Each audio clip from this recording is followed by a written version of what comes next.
नमस्कार एवरीवन, सुस्वागतम आप सबका। Welcome to my channel. आज हम लोग बहुत ही इंपॉर्टेंट टॉपिक डिस्कस करने जा रहे हैं, that is Kirchhoff's equation. Kirchhoff's equation में हम लोग डिस्कस करेंगे variation of heat of reaction, मतलब heat of reaction that is enthalpy of reaction with temperature. ठीक है, तो अगर आप लोग हमारे चैनल पर नए हैं तो वीडियो को सब्सक्राइब कीजिएगा प्लीज़, और अपने दोस्तों को शेयर भी कीजिएगा, क्योंकि देखिए अगर आप सब्सक्राइब करते हैं तो आपका तो कुछ खर्चा नहीं होता है, बट हम लोग के लिए कॉन्ट्रीब्यूशन होता है। तो चलिए आज हम लोग स्टार्ट करते हैं। ठीक है, देखिए ये जो है हमारा topic that is variation of heat of reaction.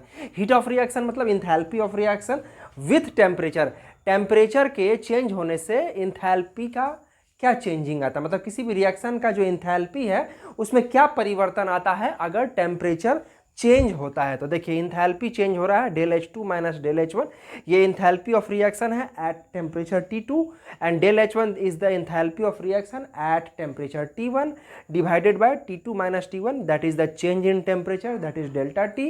और इसके मतलब जो चेंज होने से हमारा जो रिएक्शन का इंथैल्पी है उस पर क्या असर पड़ता है। सीधा सीधी अगर बोला जाए तो टेम्परेचर जब भी बदलता है तो किसी भी रिएक्शन का इंथैल्पी है वो भी चेंज होता है। अगर किसी भी रिएक्शन का इंथैल्पी चेंज होता है तो वो हम लोग कैसे पता कर सकते हैं, उसका एकमात्र उपाय है, एकमात्र नहीं मतलब और भी उपाय होगा, बट हम लोग यहाँ जिस उपाय की बात करेंगे वो होगा हमारा किरचॉफ इक्वेशन। और ये है हमारा किरचॉफ इक्वेशन। इसी इक्वेशन के हेल्प से हम लोग डिटरमाइन करेंगे heat of variation of heat of reaction with temperature. तो चलिए आज हम लोग स्टार्ट करते हैं अपना ये टॉपिक। तो देखिए इसके लिए हम लोग पहले एक सिंपल सा एक रिएक्शन कंसीडर करते हैं। मान लीजिए एक रिएक्टेंट है ए, वो चेंज होकर के बनता है प्रोडक्ट हमारा बी। ठीक है, वो प्रोडक्ट बनेगा B. A is a reactant और बी इज़ अ प्रोडक्ट। ठीक है, तो अब यहाँ पर देखिए हम लोग को क्या देख रहे हैं, इस रिएक्शन को हम दो रास्तों से करवाएंगे, टू पाथ से करवाएंगे। ठीक है, ये हो गया हमारा पाथ 1, ये हो गया हमारा पाथ 2, और ये हो गया हमारा पाथ 1। ठीक है, पाथ 1 जो है is a combination of two stage, stage 1 and stage 2। ठीक है, path 1 is also the combination of stage 1 and stage 2। ठीक है, दो पाथ है यहाँ पर, दोनों पाथ जो है each path is consist of two stage, stage 1 and stage 2। तो देखिए हमारा ये जो रिएक्टेंट है ये है ए। ठीक है, ये हमारा एट अ टेम्परेचर T1 पर प्रेजेंट है। अभी पहले हम लोग डिस्कस करते हैं first path, path 1 which is the combination of two stage, stage 1 and stage 2। ठीक है, पाथ 1 में हमारा जो रिएक्टेंट है ए, ये जो है प्रोडक्ट बनता है हमारा बी। ठीक है, एट टेम्परेचर T1। रिएक्टेंट भी T1 पे है, प्रोडक्ट भी हमारा T1 पे है। ठीक है, तो ये जो रिएक्शन कंप्लीट हुआ तो इस रिएक्शन का जो इंथैल्पी होगा हमारा डेल्टा H1। ठीक है, ये हो गया हमारा net heat evolve for this reaction. हम लोग एज्यूम करते हैं कि ये जो रिएक्शन है इसमें हीट इवॉल्व हो रहा है, हीट इवॉल्व हो रहा है और प्रोडक्ट फॉर्मेशन हो रहा है। तो ए से हमारा प्रोडक्ट बना बी एट टेम्परेचर 1। ठीक है, अब हम लोग क्या करेंगे, बी को हीट करेंगे ताकि ये जो है हमारा टेम्परेचर T2 पर पहुंच सके। तो इसको हम लोग हीट करते हैं, तो बी जो है from temperature T1 to go to the point temperature T2। ठीक है, तो यहाँ T1 से T2 जाने में ये जो हमारा प्रोडक्ट B है वो एक हीट को एब्जॉर्ब करेगा। कितना एब्जॉर्ब करेगा, तो CP है that is the heat capacity at constant pressure B for product B, CPB multiplied by T2 minus T1। मतलब T1 से T2 में गया तो जो टेम्परेचर जो चेंज हो रहा है, तो कितना चेंज हो रहा है, तो मान लीजिए सपोज कीजिए कि ये 10 डिग्री पर था, ये यहाँ पर 11 डिग्री पे चल गया था, 11 माइनस 10 दैट इज 1। तो एक एग्जाम्पल के लिए हम लोग देख रहे हैं 1, तो 1 कहाँ से आया, तो T2 को T1 से माइनस किए तो 1 आया। तो CP into T2 minus T1 is the value of heat absorb when the product B goes from temperature 1 to temperature T2। ठीक है, अब हम लोग कंसिडर करते हैं पाथ 2। ठीक है, ये भी दो स्टेज से बना हुआ है। अब हम लोग क्या करेंगे, यहाँ पर हम लोग क्या किए थे स्टेज 1 में कि पहले डायरेक्ट टेम्परेचर 1 पर ही प्रोडक्ट का फॉर्मेशन करा दिए थे। यहाँ पर हम लोग क्या करेंगे कि टेम्परेचर का यहाँ पर फर्स्ट स्टेज में टेम्परेचर का प्रोडक्ट का फॉर्मेशन नहीं कराएंगे। हम लोग टेम्परेचर 1 पर क्या करेंगे, पहले टेम्परेचर 1 से रिएक्टेंट को हीट करेंगे और इसको टेम्परेचर T2 पर लेकर के जाएंगे। ठीक है, तो इसका जो heat capacity into T2 minus T1 that is CPDT जो है इस स्टेज के लिए जो हमारा वैल्यू ये हो गया CPA into T2 minus T1। ये जो गया हमारा हीट एब्जॉर्ब हो गया for the stage 1 of path two, ठीक है। टेम्परेचर T1 से T2 पर लेके चल गए, इसको हीट करके इसमें हमारा नेट हीट एब्जॉर्प्शन हुआ CPA into T2 minus T1। अब हम लोग क्या करेंगे कि टेम्परेचर T2 से इसको डायरेक्ट प्रोडक्ट फॉर्मेशन कराते हैं और फाइनल प्रोडक्ट का जो टेम्परेचर होगा वो भी हमारा T2 ही रहेगा। तो A से B बनता है एट टेम्परेचर T2 पे, तो जो इसका इंथैल्पी चेंज हुआ वो हो गया हमारा डेल्टा H2, ठीक है। और for stage 2 delta H2 is our change in enthalpy of the reaction when the reactant A is changes into the product B, ठीक है। अब हम लोग क्या जानते हैं कि जो भी हमारा रिएक्शन है वो पाथ मतलब एक पाथ से कंप्लीट हो या सेकंड पाथ से कंप्लीट हो, किसी भी पाथ से कंप्लीट हो, उसमें जो उसका हीट निकलना है, जो उसका हीट चेंज होगा रिएक्शन का, वो सेम होता है, ठीक है। तो अब हम लोग क्या करेंगे कि इसका जो डिटेल हम लोग यहाँ लिखेंगे, डेल्टा H1 हो गया heat evolve in stage 1 of path 1, delta H2 is the heat evolve in stage 2 of path 2, path 2 का सेकेंड स्टेज में था। CPB T2 minus T1 is the heat absorb absorbed in stage 2 of path 1 and CPA T2 minus T1 is the heat absorbed in stage 1 ने इसका यहाँ लिख दिया है। अब हम लोग क्या करेंगे, कैलकुलेशन की ओर जाएंगे, ठीक है। तो कैलकुलेशन में हम लोग क्या देखते हैं कि जो ये हमारा रिएक्टेंट है ये बनता है प्रोडक्ट, ठीक है। अब ये भाया पाथ 2 से जाए या भाया पाथ 1 से जाए, जो इसका नेट हीट चेंज होगा वो बराबर होगा, ठीक है। तो अब हम लोग क्या देख रहे हैं कि डेल्टा H1 जो है पाथ 1 के लिए जो है हमारा हीट एवॉल्व है और ये जो है CPB T2 माइनस T1 जो है नेट हीट एब्जॉर्प्शन है। तो नेट हीट चेंज कितना हो जाएगा हमारा, delta H1 minus CPB T2 minus T1 हो गया हमारा पाथ 1 के लिए। पाथ 2 के लिए हमारा कितना हो जाएगा, delta H2 minus CPA T2 minus T1, ठीक है। तो delta H2 minus CPA T2 minus T1 हो गया ये हमारा हीट चेंज फॉर पाथ 2। अब हम लोग क्या जानते हैं कि रिएक्शन जो है पाथ 1 से हो या पाथ 2 से हो, तो रिएक्शन का जो हीट ऑफ चेंज होगा वो सेम होगा। इसलिए हम लोग क्या करेंगे कि जो पाथ 1 में जो भी हमारा नेट हीट चेंज हुआ है और पाथ 2 में जो हमारा नेट हीट चेंज हुआ है, दोनों को इक्वलाइज कर देंगे। तो हमारा हो जाएगा del H1 minus CPB T2 minus T1 is equal to delta H2 minus CPA T2 minus T1, ये दोनों बराबर हो गया। अब इसको हम लोग फर्दर रीअरेंज करेंगे तो डेल्टा H1 इधर आ जाएगा, delta H2 minus H1 equal to CPB minus CPA, bracket में कॉमन ले लेंगे T2 माइनस T1 और उसके बाद डेल्टा H2 बाई H1 से T2 माइनस T1 को डिवाइड करेंगे और CPB minus CPA is equal to हो जाएगा हमारा डेल्टा CP, ठीक है। तो ये हमारा हो गया किरचॉफ इक्वेशन।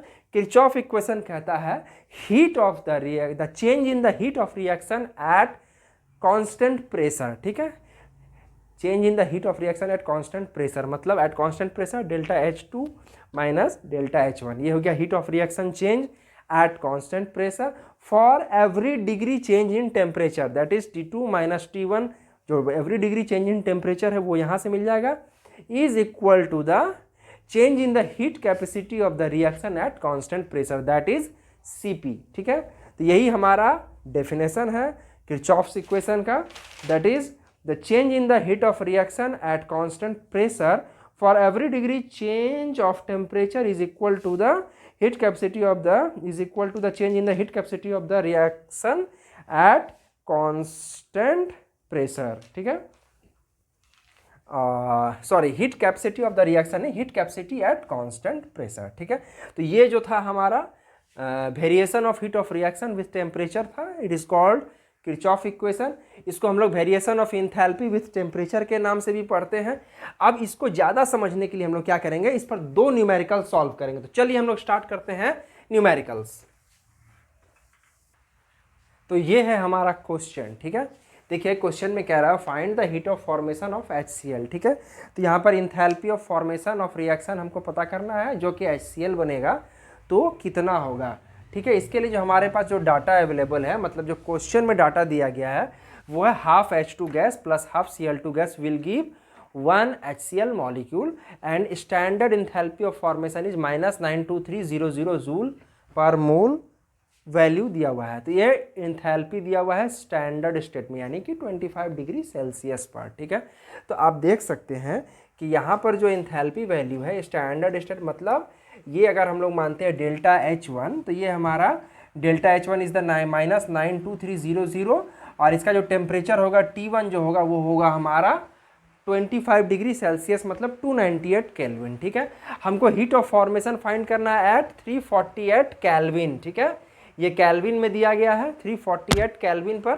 तो और उसके अलावा हमारे पास जो average heat capacity at constant pressure value जो है, ये दोनों रिएक्शन मतलब दोनों टेम्परेचर के बीच का, वो H2 मॉलिक्यूल्स के लिए जो है 28.3 जूल पर केल्विन पर मोल है, Cl2 के लिए दिया हुआ है और HCl के लिए दिया हुआ है। ठीक है, अब हमारे पास जो है ये रिएक्शन में क्या क्या अवेलेबल है, देखिए डेल्टा H1 अवेलेबल है, T2 अवेलेबल है, T1 अवेलेबल है। T1 हो गया हमारा 298 केल्विन, T2 हो गया 348 केल्विन।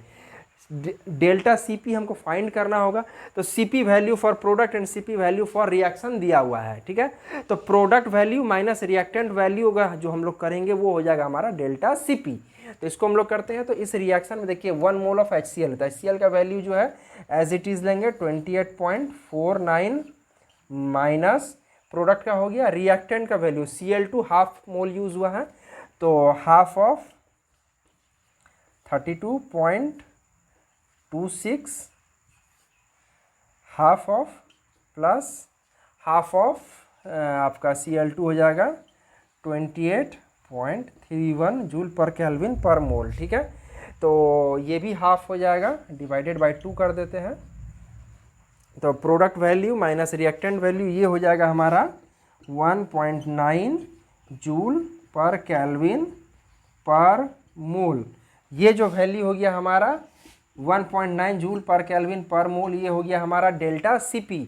तो हमें मिल गया delta Cp, T2, T1, delta H1 इतना पता है, हमको फाइंड करना है डेल्टा H2, तो इसको हम लोग फाइंड करते हैं। हमारे पास जो इक्वेशन है उसके लिए delta H1 divided by T2 minus T1 is equal to Cp। ठीक है, तब हम लोग क्या करेंगे, ये जो T2 माइनस T1 है इसको इधर मल्टीप्लाई कर देते हैं यहाँ से उठा करके, तो ये हो जाएगा T2 माइनस T1। ठीक है, अब क्या करना है, डेल्टा H2 फाइंड करना, इधर माइनस है उधर जाएगा तो हो जाएगा प्लस, तो फाइनल इक्वेशन हो जाएगा delta H2 is equal to delta Cp का वैल्यू था हमारा 1.9।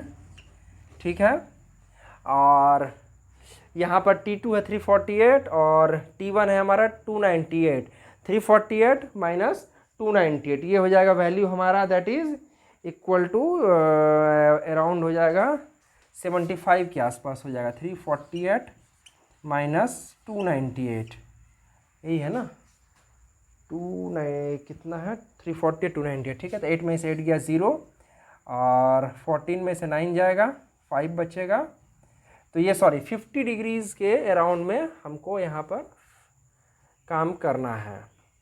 ठीक है, तो डेल्टा Cp का वैल्यू 1.9 था, T2 माइनस T1 हो जाएगा 50, और ये जो है यहाँ पर मैं थोड़ा मिस्टेक कर गया था, delta H2 is equal to delta H1 minus था। ठीक है, तो डेल्टा H1 का वैल्यू है यहाँ पर -92300। ठीक है, माइनस 1.9 इंटू 50, ये हमारा फाइनल इक्वेशन हो गया फॉर डेल्टा H2 के लिए। और इसको जब हम लोग सॉल्व करेंगे तो हमको आएगा टोटल वैल्यू 92395.5 जूल के आसपास वैल्यू आएगा। ठीक है, और ये जो नेगेटिव साइन है यहाँ पर हम लोग लिख सकते हैं, देखिए -0.5 -0.2 छोटा मोटा डिफरेंस हो सकता है, उसके लिए कोई बहुत बड़ा बात नहीं है, कैलकुलेशन तो मैं पहले से करके रखा था, तो ये वैल्यू इसलिए मैं यहाँ डायरेक्ट लिख रहा हूँ। तो आप देख सकते हैं कि इस रिएक्शन में हमको जो है इंथैल्पी जो है ऑफ रिएक्शन एट टेम्परेचर 1 जो है दिया हुआ था, यानी कि डेल्टा H1 दिया हुआ था, टेम्परेचर 1 भी दिया हुआ था, टेम्परेचर 2 भी बताया हुआ था, कितना पर फाइंड करना है, डेल्टा H2 हमको फाइंड करना था, Cp का वैल्यू हमको जो रिएक्शन के लिए जो है प्रोडक्ट और रिएक्टेंट का वैल्यू दिया हुआ था, तो product value minus reactant value किए ऑफ Cp, तो हमको डेल्टा Cp मिल गया। और इक्वेशन में पुट किया तो हमको आंसर आ गया किरचॉफ्स रिएक्शन। मतलब कि ये जो हम अगर हाइड्रोक्लोरिक एसिड का फॉर्मेशन करेंगे एट 348 डिग्री केल्विन पर, सॉरी डिग्री केल्विन नहीं कहेंगे, केल्विन कहेंगे, क्योंकि केल्विन जब लगता है तो वहाँ डिग्री नहीं लगता है। तो 348 केल्विन पर जब हमारा HCl हाइड्रोक्लोरिक एसिड फॉर्म करेगा तो 1 mole of hydrochloric acid form करने में जो है हमारा जो रिएक्टेंट से जब प्रोडक्ट बनेगा तो इतना अमाउंट ऑफ इंथैल्पी रिलीज होगा, that is -92395.5 kilo joule per mole के आसपास रिलीज होगा। ठीक है, अब हम लोग